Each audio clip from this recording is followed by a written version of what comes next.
What the hell is up, everybody? Louie back here again for an actual exciting night of fights. UFC Vegas 70. Ryan Superman Spann taking on Nikita the Miner Krylov. Whoever wins possibly get into the title picture at 205. We'll see. The weight class is a mess, but the way I look at it, it's up for anybody. And then in the co-main event at 185 pounds, men's middleweight, you got Andre Muniz taking on Brendan All-In Allen. I mean, come on. You know, right there. I'm excited. Last weekend, didn't do great. Terrible card, though, so live and forget. And let's get on to this one. First fight of the night at 155 pounds. Men's lightweight. That's the co-main event. The main event. You got Rafael Alves taking on Nuriello ALIEV. Alves took on Drew Dober his last fight in the UFC. In the first round, he landed a step-in right cross, but he rushes the hooks, and he gets double unders, and he hips into him into a guillotine attempt, and then he just transitions to full guard. So I like seeing him use that to get to that position, not just selling out on the submission alone. But then he lands some step in right hooks, but he eats a counter and he slips the straights up against the fence, you know, bobbing and weaving, hands down, because he's awesome. And then the second round, he backs up, but he eats a 1-2, and he eats a body kick and some straights to the body. Dober's really pressuring him now. But then he looks for some right hooks off of the fence, but he misses. He's kind of swinging a little wild here, getting a little desperate at this point. But he's able to land some counter jabs and knees whenever he gets pressed. And then they're in a firefight. He's able to land a left hook, but he rocks him, and then he eats a body shot, though. Then in the third round, shoots a blast double, transitions to a single leg, but it gets stuffed, and then he eats some left hook to the body and just gets KO'd. It's a delayed reaction. Dober was setting it up all fight perfectly. So, you know, solid performance from him. He cracked Dober with that huge left hand in the second round, but it didn't matter. And then Nuriello ALIEV took on Josh Wick his last fight. This was in Dana White's Contender Series. In the first round, he walks through some leg kicks. He lands some lead left hooks. And then he shoots a double to the body lock. Gets the hip toss right into full guard. Lands some nasty elbows.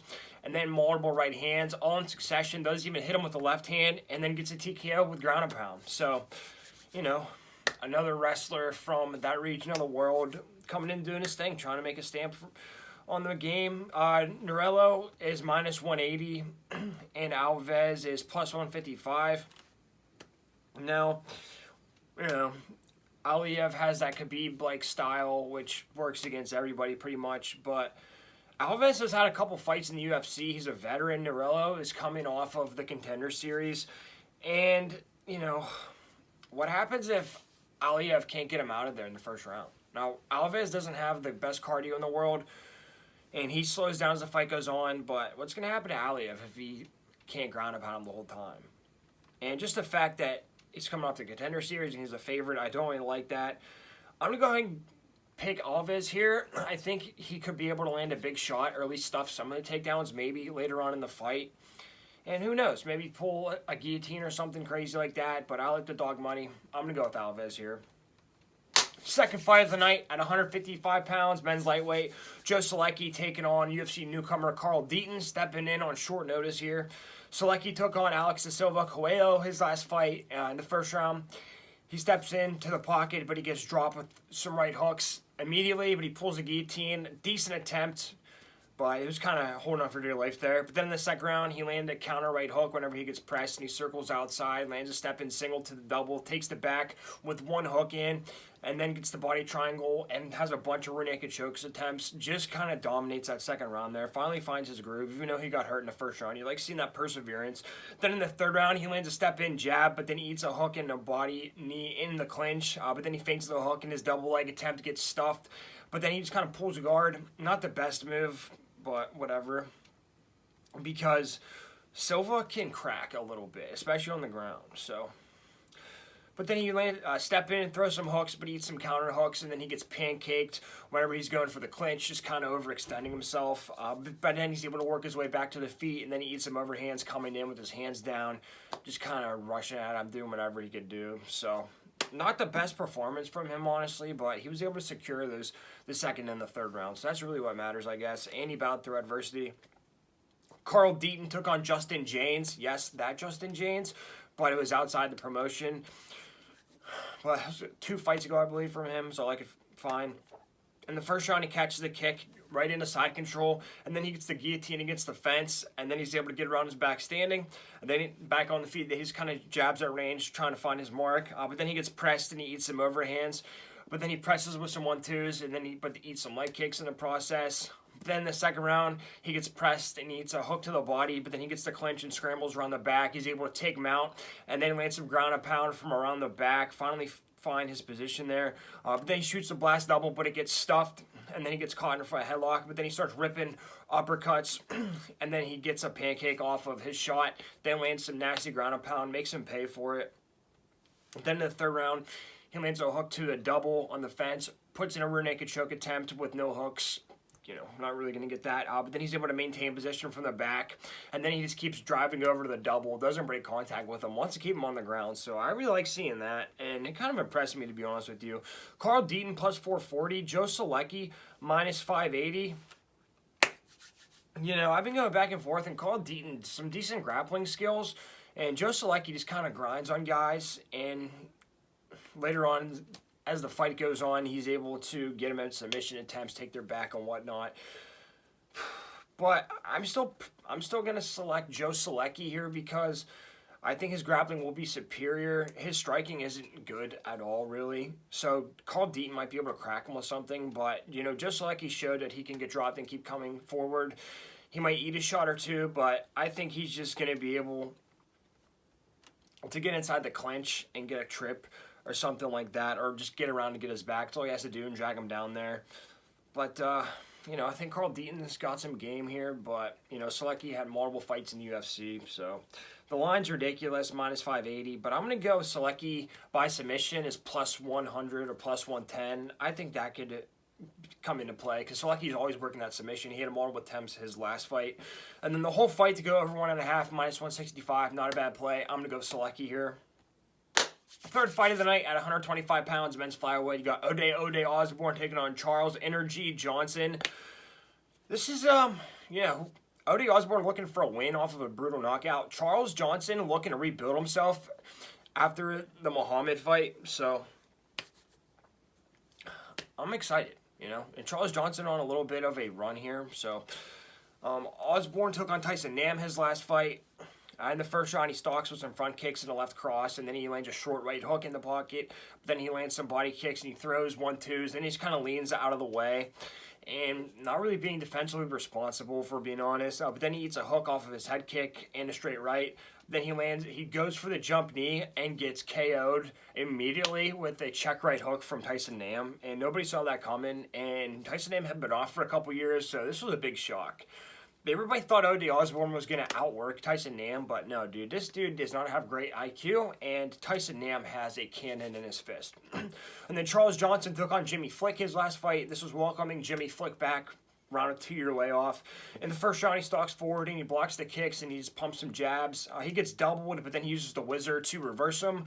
Get hips over him and gets on top. Then they get back to the feet. He presses with some jabs and an uppercut, and then he lands a left hook to the body, then to the head in succession. Really nice quick combination, looking really slick there. Then he lands some head kicks at range, but he gets doubled off the fence. He gives up his back, but he has 2 hands on his head and just kind of slides him off there. Takes his time, and then he ends up in full guard, and then he just lands some vicious elbows and some hammer fists and just keeps working and gets a TKO stoppage.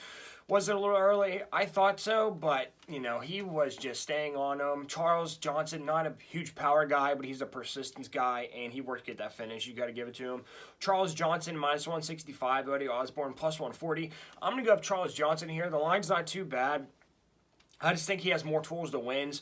Simply, I think Charles is going to be able to work that wrestling game plan, and Ode Osbourne is just going to be trying to dance around and maybe throw some flashy strikes. But I think Charles Johnson is just going to be able to walk him down and maybe land some big shots in the pocket.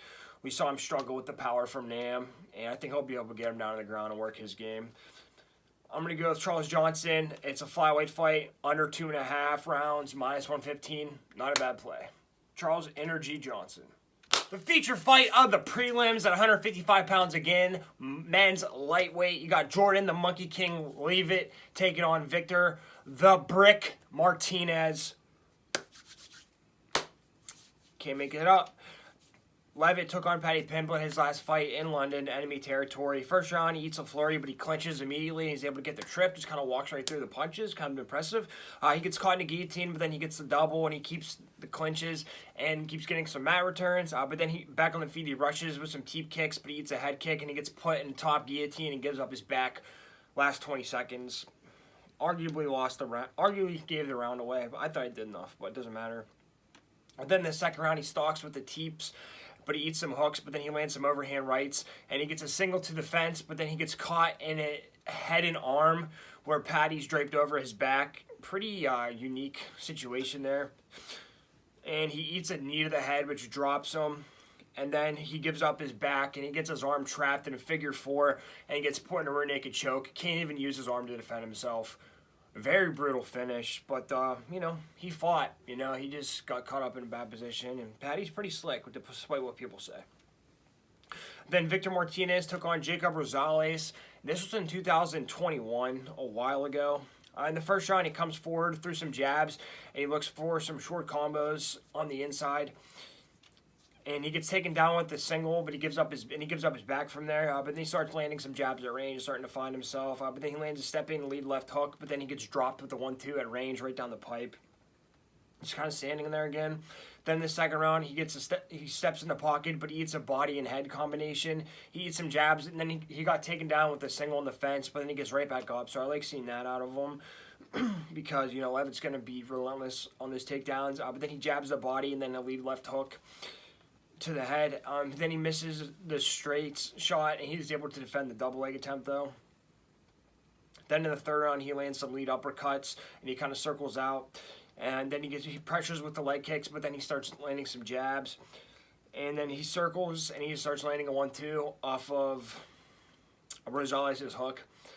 Then he slips a jab, and he rips the body and just kind of circles out, sticking to moving here at this point. And then he stuffs a double, and then he's able to get a double leg of his own at the end there.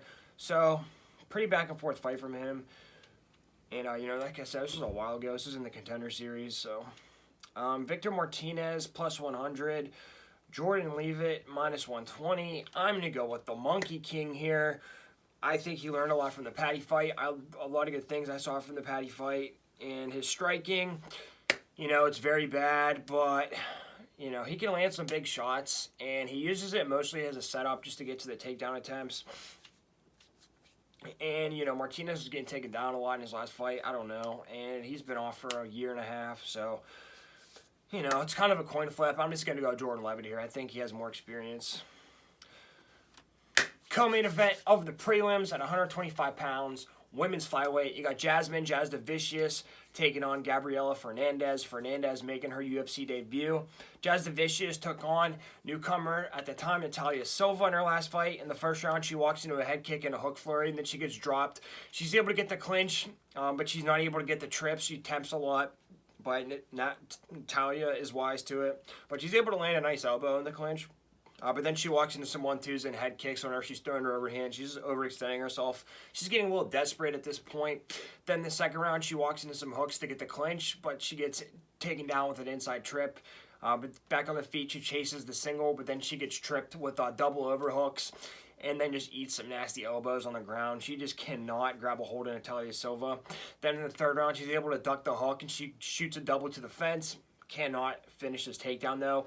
And then for the rest of the round, she just chases her and walks into some shots. And credit to her, you know, she's trying Hail Marys to try to land a big shot to finish the fight. But saw a lot of heart out of her, but, you know, she's just getting outclassed, basically. And then Gabriela Fernandez, she took on Caroline Moreira, her last fight outside of the UFC. This was an LFA, I believe.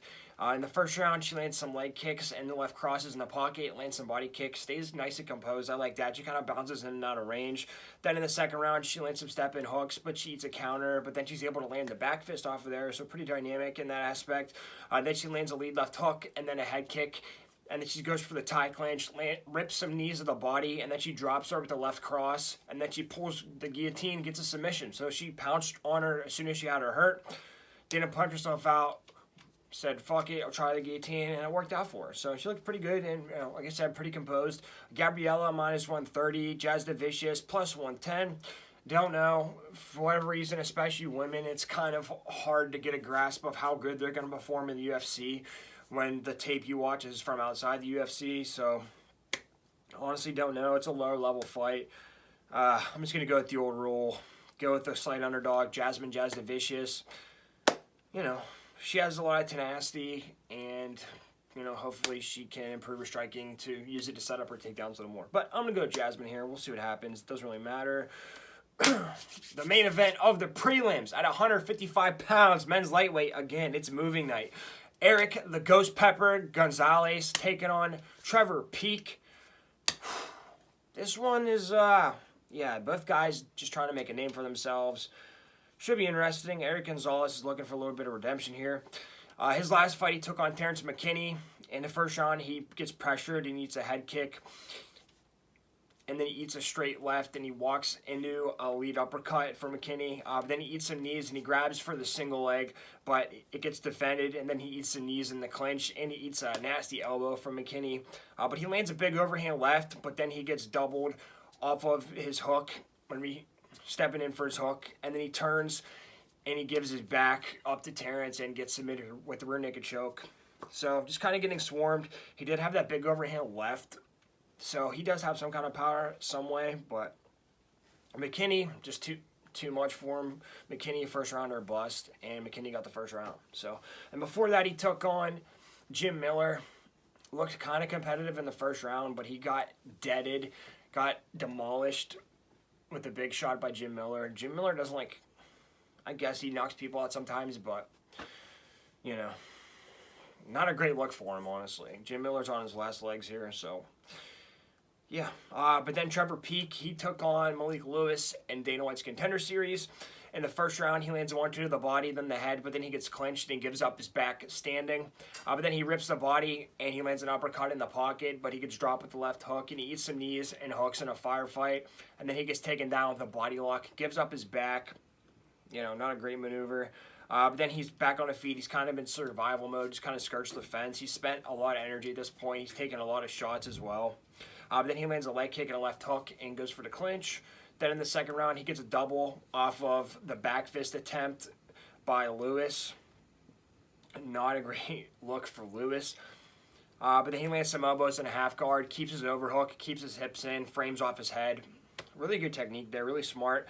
Back on the feet, he lands some knees to the head, and then he gets in the front headlock, and he takes his back, and then he transitions to mount and just unloads ground and pound on him and gets a TKO victory. Both guys were bloody, both guys were hurt, and both guys were exhausted, and Trevor Peek dug deep to get a finish and impress Dana White. So, you know, hats off to him.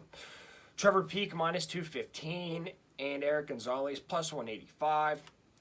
Yeah, I don't really know about this one, to be honest with you. Like, neither guy really impressed me. I know, who am I, right? But, yeah, Trevor Peek just kind of seems like a madman. He seems like a first-rounder bust kind of guy. Maybe half the second-rounder bust kind of guy. And Gonzalez, you know, just got murdered twice by Terrence McKinney, you know, demolishing machine. And Jim Miller is Jim Miller, has like 40 fights in the UFC. So I'm just going to go with underdog here. I'm going to go with Eric Gonzalez. You know, maybe he'll be able to catch Peek with a big shot or something, or maybe he'll be able to get his wrestling going. And, you know, if not, Peek might just clip him with the big shot and run him over. But, you know, I don't like this line on Peek, minus 215. Hasn't had a UFC fight yet. I'm going to go with the Ghost Pepper, baby. The first fight on the main card at 170 pounds, men's welterweight. You got Mike Proper Malott making his second UFC appearance, taking on Johan LAINESSE.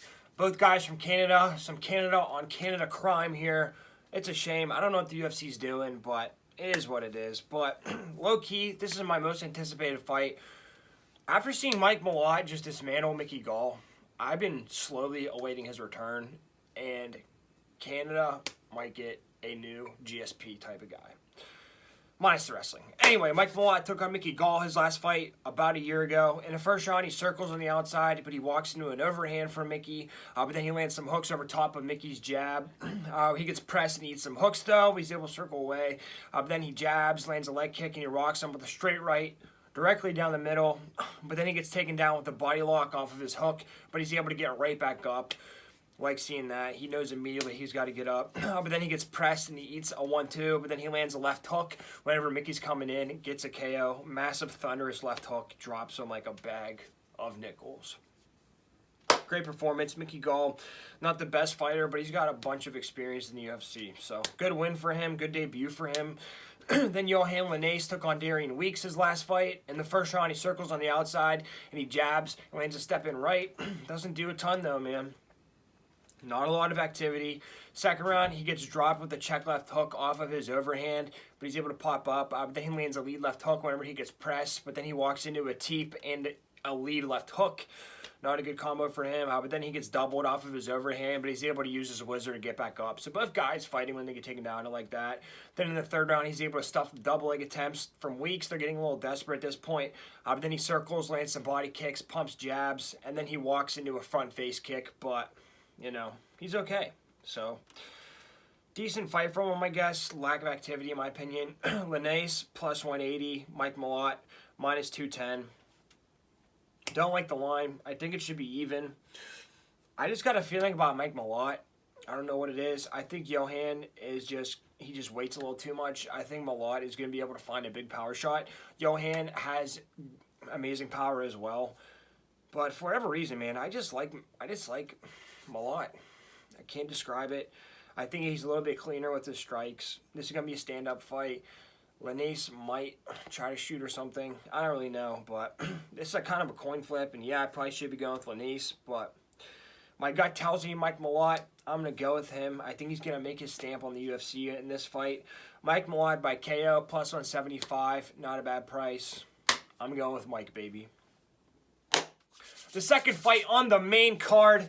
This whole card was so much better than last weekend. I completely forgot to mention, this is the return of the female Khabib, Tatiana Suarez. Yeah, it's been about 3.5 years since she's fought last.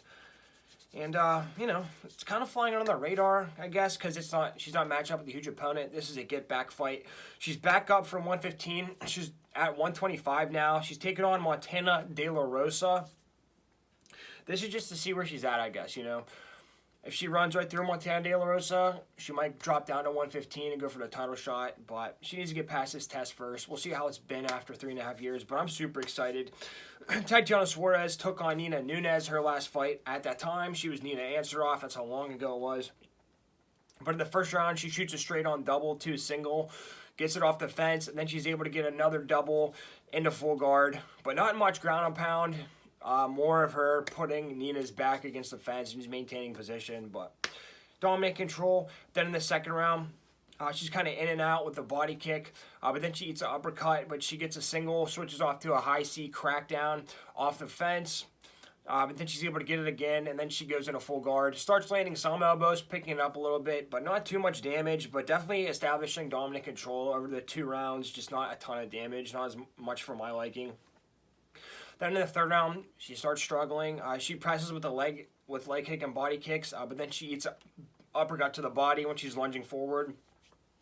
But then she lands a straight left whenever Nina presses her. But then she eats a right cross, and she gets a body kick to a single, but she shoots it straight on, and Nina is able to pummel and dig an underhook and circle out of that position. Tatiana is getting a little desperate here, I would say, a little tired, dare to say that. But then on the feet, she eats a right hook and then a head kick whenever she's coming in toward the end there. Nina lands a little flurry on her, so, you know, I'm just going to get her down. I don't know if she was dealing with an injury at that point or whatever, but, you know. And then Martina De La Rosa, she took on Macy Barber her last fight. This is a good competitive fight for Martina De La Rosa. In the first round, she gets clinched when she's throwing the jab, but she's able to pummel, and she reverses the clinch position on the fence briefly, but then she eats some elbows and hooks. Then in the second round, she wins the clinch battle. They both have over-under hook position. Then she's able to get a pass by. Goes in like a sort of a Merkle position, and they're hip to hip. But then she jumps on the back, but then she slides off. And then she keeps the triangle from the bottom, and she looks for an armbar, but she's not going to get it. But, you know, she's still keeping the options open for a submission attempt. She gets put in a semi-crucifix, though, starts eating some elbows, but then she's able to get up, shoots a single on her knees, and she's able to reverse toward the end of the round. But Didn't do much. Then in the third round, she gets clinched immediately, and then she starts eating some hooks in the clinch. Then she gets her back taken with one hook in and drugged down, but then she's able to pop right back up, but can't really get anything going there. So, yeah. Montana plus 550. Tatiana Suarez minus 750. Dude, I don't know what to do with this. Tatiana Suarez broke her neck and she had cancer. And I really hope she comes back and just runs through everybody. But how do you put a price tag on that? Like, how are you supposed to know?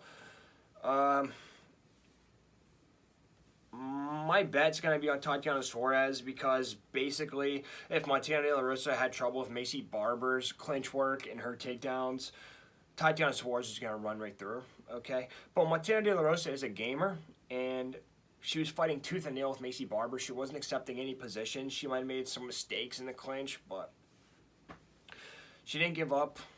She might have held on submissions too long, but I'm just going to go with Tatiana Suarez, and this is one you just kind of have to, don't bet it, but it is what it is. I just have a feeling she's going to win, because if she doesn't beat Montana De La Rosa, she's nothing like she was supposed to be. But I have a feeling you want to get crazy. You want to go Tatiana Suarez by decision. You know, it's her first fight back. She's up a weight class. Montana De La Rosa is one tough cookie. She's not just going to lay over for her, so I like Tatiana Suarez by decision here, but we'll see. But I'm just glad that she's back, and it's an awesome story. The feature fight of the main card, 265 pounds men's heavyweight. Hope you like violent slop fests. Augusto Sakai taking on Don'Tale Mayes. Sakai off a big losing streak here. Don'Tale Mayes off of an embarrassing loss. This one's for walking papers, I feel like, and it's going to be the sloppiest slop you've seen in a while. But Sakai was ranked at one point, so it's a little bit higher technical slop. But Sakai took on Sergey Spivak. In the first round, he gets inside tripped off of his jab. He gets up and he lands a knee, but then he gets hip tossed and he turns his back to get up and he eats some ground and pound, but he's able to defend a rear naked choke attempt. But he finally turns in and he's able to land some knees in the clinch. Not too bad, but then they break in space and he eats some hooks and then he gets clinched again, and Spivak is just all over him. He cannot keep him off of him. Then in the second round, he gets pressed with some jabs and he gets single-legged off the fence, but then he's able to get back to his feet and he clinches, but then he gets hip-tossed again, just feeding Sergey Spivak his hips.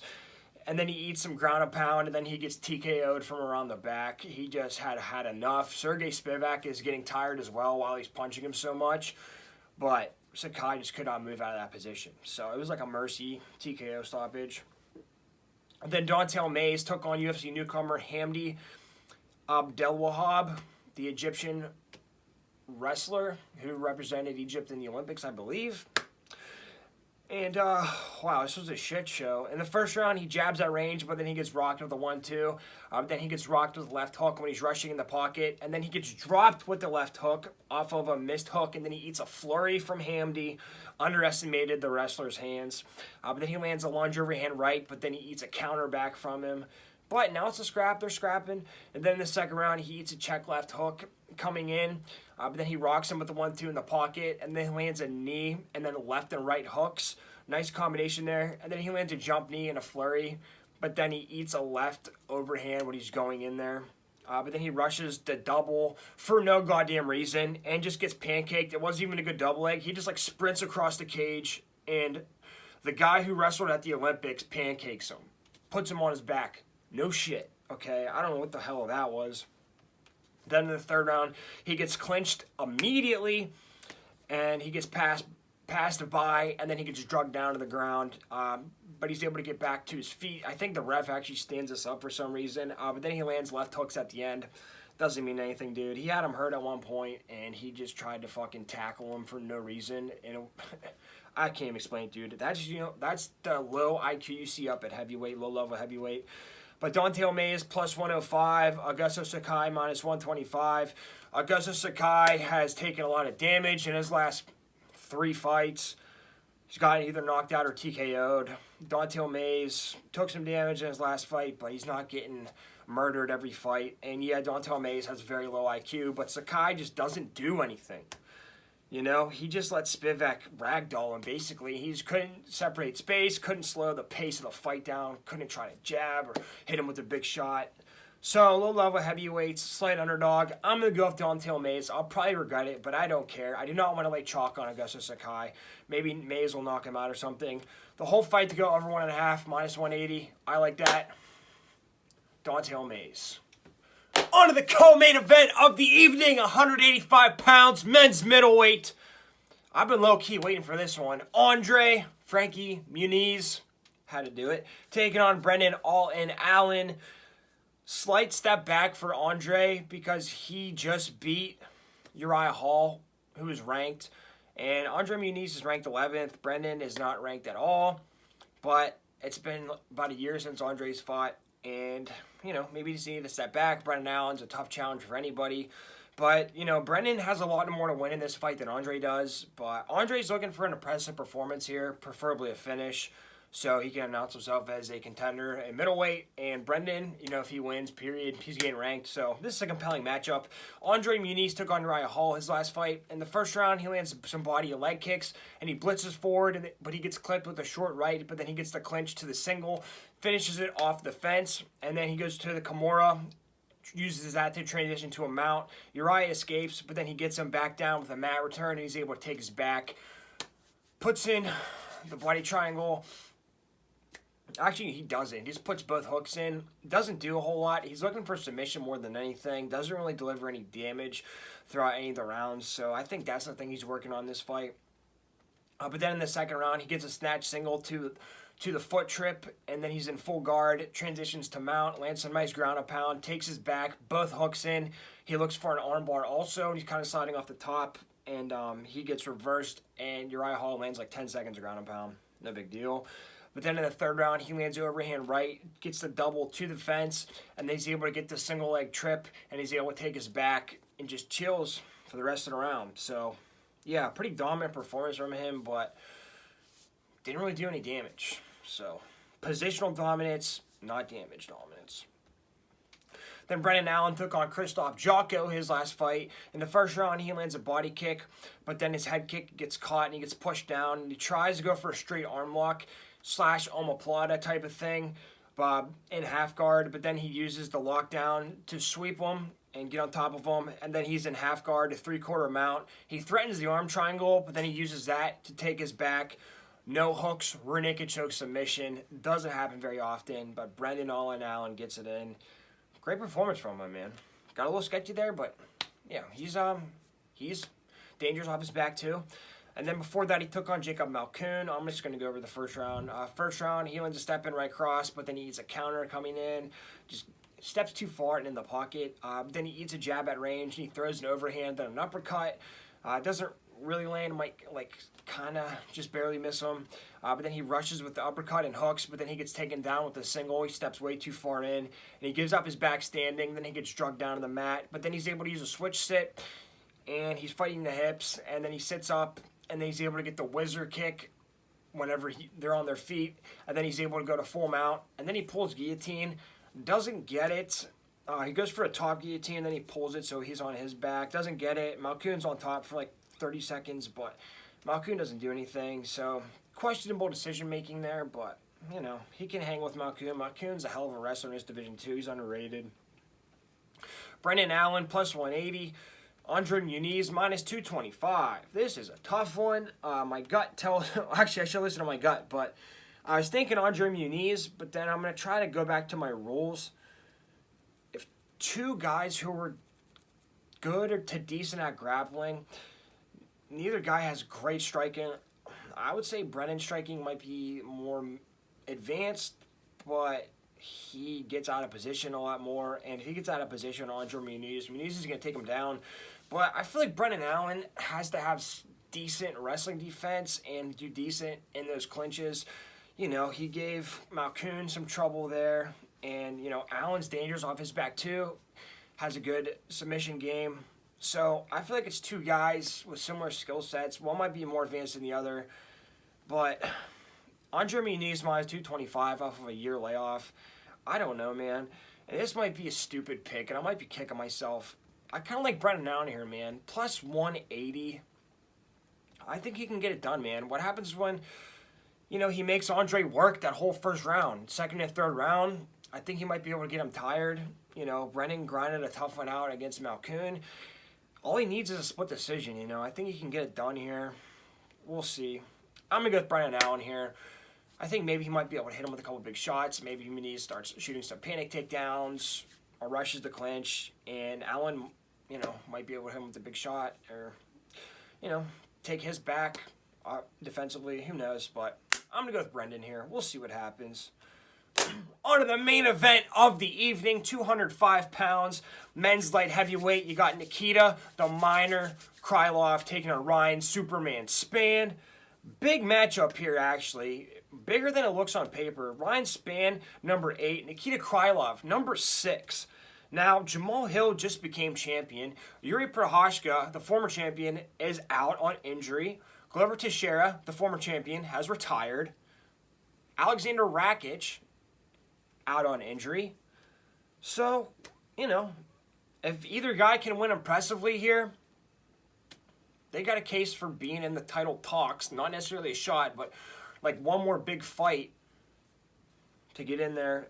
Also, dude, Jan Blachowicz and Ankalaev, they fought to a draw. Who knows if they're going to fight, if the UFC wants to see them fight again.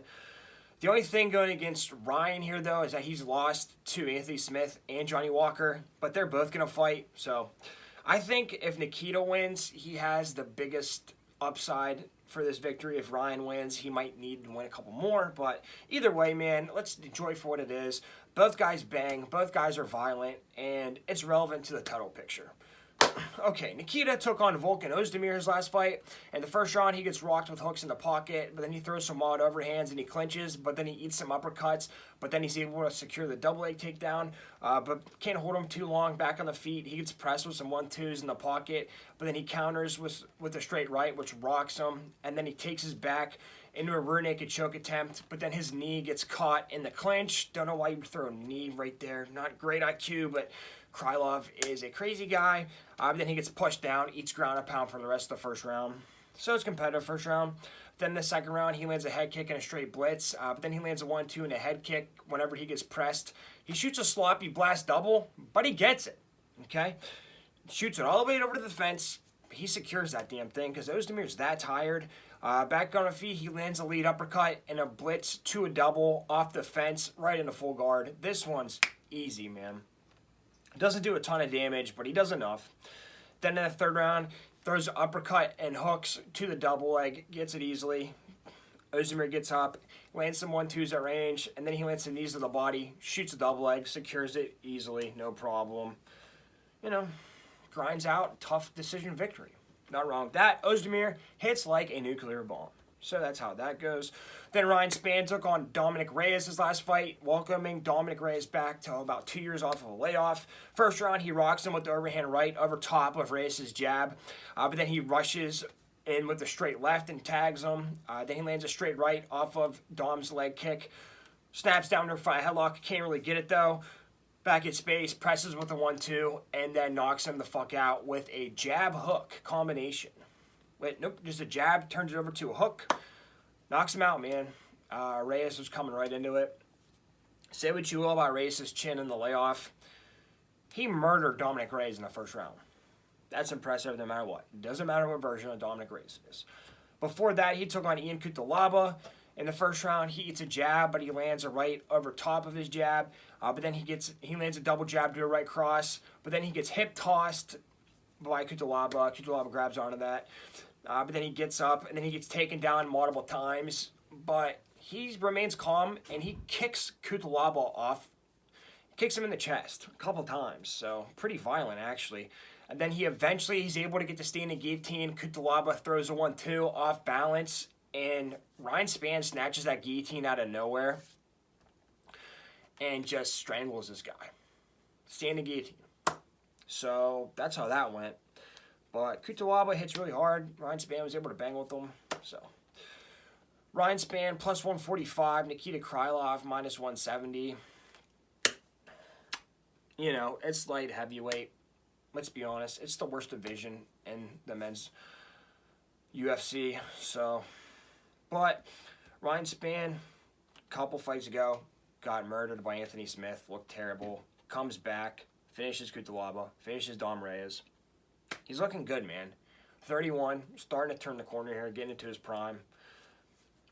I think he can get it done, man. I think they're both going to bang. Nikita against Gustafsson just threw the wildest shots you'll ever see in your life. Very sloppy, but he murdered Alexander Gustafsson. So it's going to be a gunfight, man. If the fight goes on longer, yes, I think Nikita will be able to start getting those takedowns. But let's hope it doesn't go past the second round, let's say.